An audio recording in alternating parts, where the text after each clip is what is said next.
तुम तो जानते हो इस चैनल पे हम स्पॉइलर देते नहीं है। We love you all. Aamir Khan को आप लेके गए जब आपको पता है उस आदमी का कोई ऑरा है ही नहीं, उस आदमी का कोई स्टारडम है ही नहीं, कोई स्टार पावर है ही नहीं। लाल सिंह चड्ढा में बेटर था यार ये आदमी, and it is filled with high moments. 7 bar film को सुना था, भगवान जाने क्या कचरा सुना उन्होंने, क्यों साइन कर ली है फिल्म। अरे तुम बीड़ी को अपनी पीछे वाली जेब में डाल लो भाई। सॉरी मैं कुछ नहीं बोला भाई, मैं कुछ नहीं बोला। यहाँ तो दिल्ली के सीएम को छांटे पड़ जाते हैं, हमारा क्या है भाई, हम तो आते जाते कहीं भी पिट जाएंगे। मैं कुछ नहीं बोल रहा हूँ।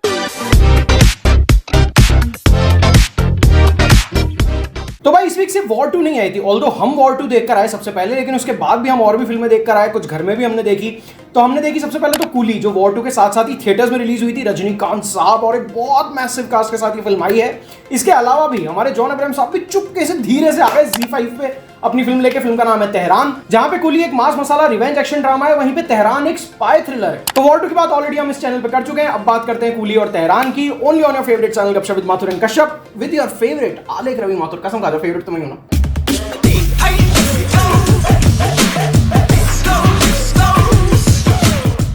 तो सबसे पहले बात करते हैं कूली की। तो भाई तमिल सिनेमा का मेरा फेवरेट डायरेक्टर यानी कि Lokesh Kanagaraj, who is a genius in film making and a 75-year-old superstar. Yes you heard it right, 75-year-old। जहां पे हिंदी सिनेमा तेलुगु सिनेमा को अपनी 1000 करोड़ की फिल्म मिल चुकी है, वहीं पे तमिल सिनेमा अभी भी स्ट्रगल कर रहा है, अभी भी वो अपने उस 75 साल के सुपरस्टार पे ही आशा जमाए बैठा है कि ये आदमी है, ये दिलाएगा हमें 1000 करोड़ की फिल्म। तो उसी आशा को बरकरार रखते हुए रिलीज हुई कूली, एंड अब जान लेते हैं फिल्म कैसी है। पहले शुरू करेंगे प्लॉट से।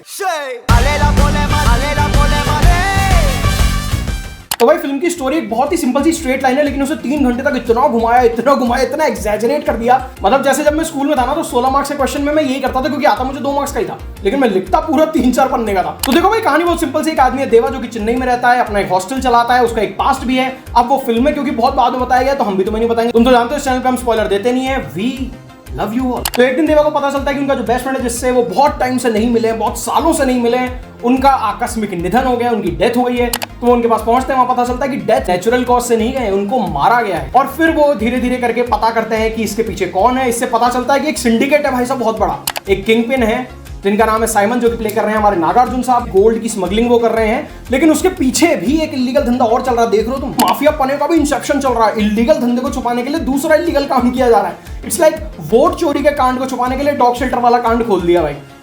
सॉरी मैं कुछ नहीं बोला भाई, मैं कुछ नहीं बोला। यहाँ तो दिल्ली के सीएम को छांटे पड़ जाते हैं, हमारा क्या है भाई, हम तो आते जाते कहीं भी पिट जाएंगे। मैं कुछ नहीं बोल रहा हूँ, मैंने कुछ नहीं बोला, गलती, सॉरी गलती हो गई। वरना तेरे को डर नहीं लगता? तो खैर धीरे धीरे रजनीकांत उस सिंडिकेट के अंदर घुसते हैं, वहां पे उन्हें अलग अलग लोग मिलते हैं। पता चलता है कि इनका जो फ्रेंड है वो भी उसी सिंडिकेट के लिए कुछ काम कर रहा था। और पूरा लब्बो लबाब ये है कि किसने उनके फ्रेंड को मारा है, कौन था वो, क्या वो उसे पकड़ पाएंगे, क्या वो उसे सजा दे पाएंगे, एंड अबव ऑल ये जो गोरख धंधे, ये जो इलीगल धंधे चल रहे हैं, क्या इसे रजनी अन्ना रोक पाएंगे। ये पूरी कहानी है भाई साहब, and it is filled with high moments. मतलब हर थोड़ी देर में रजनी अन्ना का स्लो मो सीन है, स्लो मो सीक्वेंस है। रजनी अन्ना बीड़ी भी पी रहे हैं स्टाइल में, रजनी अन्ना बाल भी झटक रहे हैं, रजनी अन्ना एवरीथिंग, हर चीज कर रहे हैं, तो स्वैग और स्टाइल में।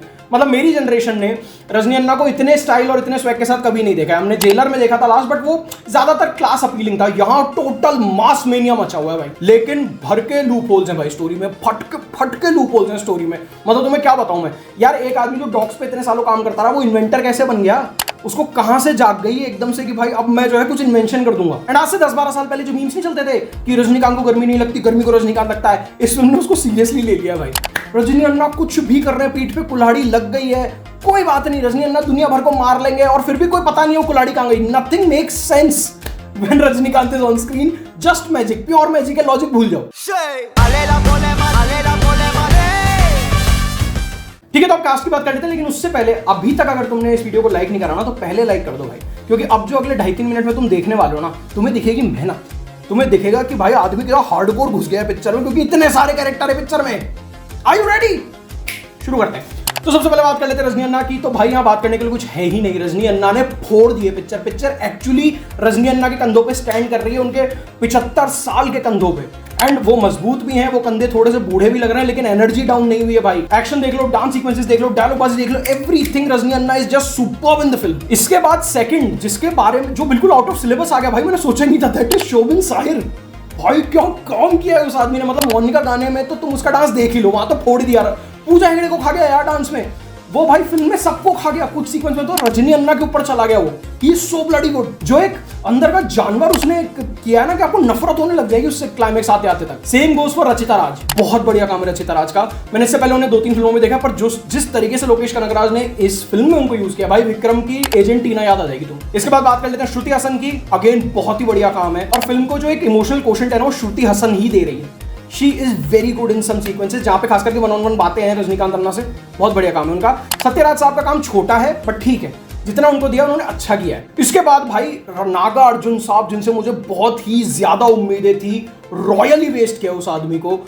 उनका कहना है कि मैंने 7 बार फिल्म को सुना था, भगवान जाने क्या कचरा सुना उन्होंने, क्यों साइन कर ली ये फिल्म उनके लिए थी नहीं। उस स्टैचर का सुपरस्टार ये क्या कर गया इस फिल्म में, ये क्यों करी, भगवान जाने। इतना भयानक तरीके से वेस्ट किया है। क्या लियो में संजय दत्त को वेस्ट किया होगा लोकेश कनगराज ने, जो इस फिल्म में उस इंसान ने नागार्जुन को वेस्ट किया। अब तमिल तेलुगु हो गए तो कन्नड़ा से भी तो कोई चाहिए था, तो उपेंद्र साहब को लिया है। लेकिन उपेंद्र साहब ने भाई बहुत ही गजब सीक्वेंस दिया है। छोटा सा 5-7 मिनट का उनका रोल है पर बहुत बढ़िया। और उस जगह जो अनिरुद्ध ने बीजीएम दिया है, वो जो फाइट सीक्वेंस उन्होंने तैयार करा है ना कालीशा वाला, बहुत बढ़िया। उसके बाद आते हैं हम, अब नॉर्थ से भी तो कोई चाहिए था हिंदी बोलने वाला, तो हम आ जाते हैं फिल्म के जोकर पे। एंड मैं मजाक नहीं कर रहा भाई, आमिर खान को इतना खराब प्रेजेंटेशन मैंने आज तक नहीं देखा। तुम्हें ये लगने लगेगा कि लाल सिंह चड्ढा में बेटर था यार ये आदमी। इतना खराब प्रेजेंटेशन और भाई मजाक उड़ा लिया आमिर खान ने। वो आदमी क्या कर रहा था यार, हस्की लेके चल रहा है, गन्स है हाथ में, इतना बड़ा माफिया डॉन, उसको पता ही नहीं सेफ्टी कैसे खुलती है। I mean like seriously. और आमिर भाई मतलब ठीक है, पता है हमें डेस्परेशन पे हो आप, पर इसका मतलब थोड़ी कुछ भी कर लोगे भाई। थोड़ी तो शर्म कर लो यार, थोड़ी तो शर्म कर लो। एक आदमी डॉग्स पे पला बड़ा है, पुलिस के बीच में रहा है, उसने देखा है बचपन से पुलियों को, और वो बीड़ी पी के बोल रहा है वाह ये क्या चीज है। अरे तुम बीड़ी को अपनी पीछे वाली जेब में डाल लो भाई। तो भाई सबसे पहला जो प्लस है इस फिल्म का वो है रजनी अन्ना एंड शोबिन साहिर की परफॉर्मेंस। रजनी अन्ना का वो आउट ऑफ दिस वर्ल्ड, वो एकदम ही आउटस्टैंडिंग जो कैरेक्टर तैयार करा है एंड उसको जिस तरीके से उन्होंने प्ले करा है, एंड शोबिन साहिर का जो कैरेक्टर है भाई वो डरा देगा तुम्हें। And of course Rachita Raj too, भाई बहुत बढ़िया काम है इन तीनों का। इसके बाद जो फिल्म का सबसे बड़ा हीरो है दैट इज अनिरुद्ध। भाई उस आदमी ने क्या म्यूजिक दिया, वो आदमी कैसे हर बार डिलीवर कर रहा है यार, मुझे समझ ही नहीं आ रही है। चाहे जवान हो, चाहे जेलर हो, चाहे विक्रम हो, चाहे ये हो, वो आदमी हर फिल्म में कैसे डिलीवर कर सकता है यार। उस आदमी का बीजीएम, उस आदमी के गाने, जान है इस पिक्चर की एक्शन सीक्वेंसेस को यहां से यहां ले जाते हैं भाई। तुम देखते रह जाओगे कि इस आदमी ने क्या काम किया, क्या कमाल किया है। पर इसके अलावा मत पूछना, इसके अलावा कोई प्लस नहीं है पिक्चर में। अब आ जाते हैं माइनस पे। तो भाई माइनस सबसे पहला है फिल्म की एडिटिंग। फिल्म का शुरुआती 40 मिनट, फिल्म का सेकंड हाफ का शुरुआती 40 मिनट, भाई तुम्हारा दिमाग पकड़ लोगे तुम कि ये चल क्या रहा है। कोई हाई मोमेंट नहीं है, कोई एक्शन सीक्वेंस नहीं हो रहा है। कुछ हाई मोमेंट, कुछ एलिवेशन दो ना यार। It's a Rajni Anna film easily आधे से पौने घंटा छोटी हो सकती थी, फिल्म की बात ही बदल जाती, फिल्म कुछ और ही हो जाती। इसके बाद सेकंड नंबर पर मैं कहूंगा माइनस जो है फिल्म का, वो है फिल्म की script. It is the weakest script of Lokesh Kanagaraj. मुझे लगा था आफ्टर लियो अब वो आदमी और नीचे नहीं हो सकता, अब तो यहां से ऊपर अपवर्ड ही है जर्नी, वो और नीचे चला गया। ये वीकेस्ट लोकेश कनगराज स्क्रिप्ट है, लोकेश कनगराज स्टोरी है, और उसको बहुत ही वीकली एग्जीक्यूट भी किया गया। I don't know why, I don't know how. और तीसरा माइनस पॉइंट है भाई फिल्म का, फिल्म में जो इतनी बड़ी कास्ट आपने ली और उसको इतनी भयानक तरीके से वेस्ट किया। आमिर खान को आप लेके गए जब आपको पता है उस आदमी का कोई ऑरा है ही नहीं, उस आदमी का कोई स्टारडम है ही नहीं, कोई स्टार पावर है ही नहीं। तो अगर ऐसा रोल था तो उसमें किसी और को लेना था भाई। मुझे पता चला है रिसेंटली कि शाहरुख खान को उसमें साइन करना चाहते थे, भाई बच गया शाहरुख खान कसम से। इतना अंडर रिटन, इतना अंडरवेलमिंग कैरेक्टर है जिसकी कोई हद ही नहीं है। ठीक है, वर्डिक्ट पे एंड में आएंगे, पहले बात कर लेते हैं तेहरान की।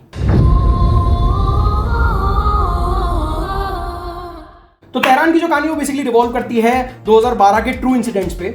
2012 में जॉर्जिया, थाईलैंड एंड इंडिया में 3 जगह पे एक साथ बॉम्ब ब्लास्ट हुए थे और इसके पीछे बहुत ही जबरदस्त जियोपॉलिटिकल एंगल था। ईरान और इजराइल की दुश्मनी में हिंदुस्तान को इस्तेमाल किया गया, हिंदुस्तान के लोगों का नुकसान हुआ, हिंदुस्तान के लोगों की जान गई। इस बात को सेंटर में रखा गया है। इसके इर्द गिर्द एक बहुत ही जबरदस्त कहानी बुनी गई है। राजीव कुमार जो स्पेशल सेल दिल्ली के एक एसीपी हैं, उनके इर्द गिर्द कहानी बुनी गई है कि वो कैसे पर्सनल हो जाते हैं, वो कैसे इमोशनल हो जाते हैं इस केस के साथ, और फिर वो कैसे तेहरान तक पहुंच जाते हैं बदला लेने हिंदुस्तान का।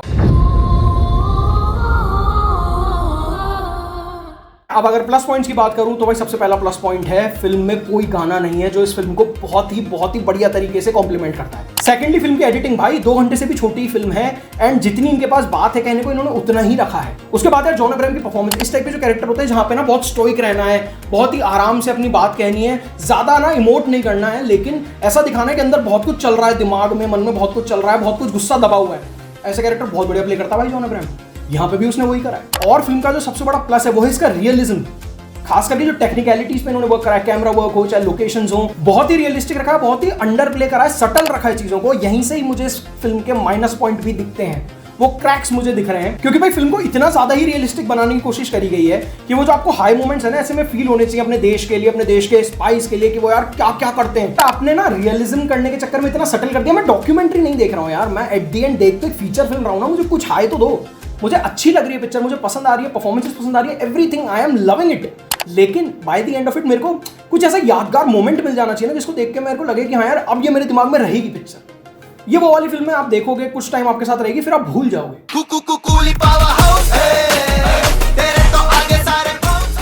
अब अगर फाइनल वर्डिक्ट पे आ जाऊं तो भाई कूली को मैं दूंगा 3 स्टार्स, क्योंकि भाई सबसे बड़ी प्रॉब्लम ये फिल्म ना होप्स के अंडर मर गई। सबको, पूरी दुनिया को इंक्लूडिंग मी, ये उम्मीद थी कि जब रजनीकांत, लोकेश कनगराज एक साथ आएंगे इतनी स्टेलर कास्ट के साथ, तो भाई स्क्रीन फट जाएगी, आग लग जाएगी स्क्रीन पे। वो नहीं हुआ। और खास करके ट्रेलर से लोग साई-फाई एंड पता नहीं क्या क्या, टाइम ट्रैवल, मैं खुद भी यही सोच के बैठा था कि भाई कुछ तो बहुत तगड़ा एंगल दिखने वाला है, वैसा कुछ भी नहीं हुआ। तो वो जो प्री रिलीज हाइप थी, लोगों की एक्सपेक्टेशन इतनी ज्यादा हो गई थी कि फिल्म उसके नीचे दब गई। फिल्म तो ऑफकोर्स वीक है ही, वो कोई कहने वाली बात है ही नहीं। लेकिन अगर आप रजनी अन्ना के एलिवेशन मोमेंट्स, वो स्टार पावर, वो फील करना चाहते हो भाई कि सीटी विसल विसल विसल, ये अगर आप देखना चाह रहे हो तो डेफिनेटली फिल्म आपके लिए, सोचो मत, संकोच मत करो, जाओ। तेहरान की मैं बात करूं तो भाई अगर आप रियलिस्टिक सिनेमा देखना पसंद करते हो, अगर आप जियोपॉलिटिकल सिनेमा देखना पसंद करते हो, जब पॉलिटिक्स की बात ज्यादा हो, वर्ल्ड पॉलिटिक्स को एड्रेस किया गया हो, तो ये फिल्म अच्छी पिक्चर है, एक अच्छी स्पाई थ्रिलर है। मतलब अगर इस हफ्ते 2 फिल्में स्पाई पे हैं, एक वॉर 2 और तेहरान, तो डेफिनेटली तेहरान एक बहुत बेटर ऑप्शन है। मेरे हिसाब से तीनों ही फिल्मों में तेहरान एक बहुत बेटर ऑप्शन है। मैं इसको 3.5 स्टार दूंगा। मुझे अब समझ में आ रहा है कि फिल्म थिएटर्स में क्यों नहीं है, क्योंकि 50% फिल्म तो फारसी में ही चल रही है भाई। एंड एक हिंदी फिल्म में ही लोग सबटाइटल्स देखना मुझे नहीं लगता इतना पसंद करेंगे। उसको आप डब कर सकते थे या कुछ भी और 10 चीजें हो सकती थी, लेकिन इसको थोड़ा सा देख सकते थे आप अगर थिएटर में आना था आपको तो। बाकी अगर आना ही OTT पे तब तो बात अलग है, लेकिन लोगों को फिल्म पसंद आ रही है भाई। और खास करके मैं ये इसलिए कह सकता हूं क्योंकि 26 तारीख को ये फिल्म अब नेटफ्लिक्स पे जा रही है। अभी ZEE5 पे रिलीज हुई है, अब नेटफ्लिक्स पे जा रही है कि इसको वाइडर ऑडियंस मिले। तो हाँ, लोगों ने फिल्म पसंद तो करी है। तो अगर मैं आपको कहूं कि अगर आप एक फिल्म देखना चाह रहे हो सकते तो तेहरान देखो भाई, it's a very very good option. So that's it from us. और बाकी आप लोग तो जानते ही हो हम आपसे क्या चाहते हैं। चैनल को सब्सक्राइब कर लो, वीडियो को लाइक कर दो, शेयर कर दो, बढ़िया बढ़िया कॉमेंट छोड़ दो। बहुत जल्दी हम बहुत बढ़िया बढ़िया वीडियोस लेके आने वाले हैं। नए काफी सारे ट्रेलर्स आ गए, उनके रिव्यूज भी आ जाएंगे। कपिल शर्मा के भी काफी नए एपिसोड्स आ गए। हम एक अच्छा खासा बैकलॉग लेके चल रहे हैं, लेकिन जल्दी उसका भी रिव्यू आएगा। उसके अलावा भी कुछ अच्छे व्लॉग्स, कुछ अच्छे अच्छे वीडियो, अच्छे अच्छे मूवी रिव्यूज आने वाले हैं। तो सोचो मत, संकोच करो ही मत, सब्सक्राइब करो। जल्दी मिलते हैं आपसे। जय श्री राम, वंदे मातरम।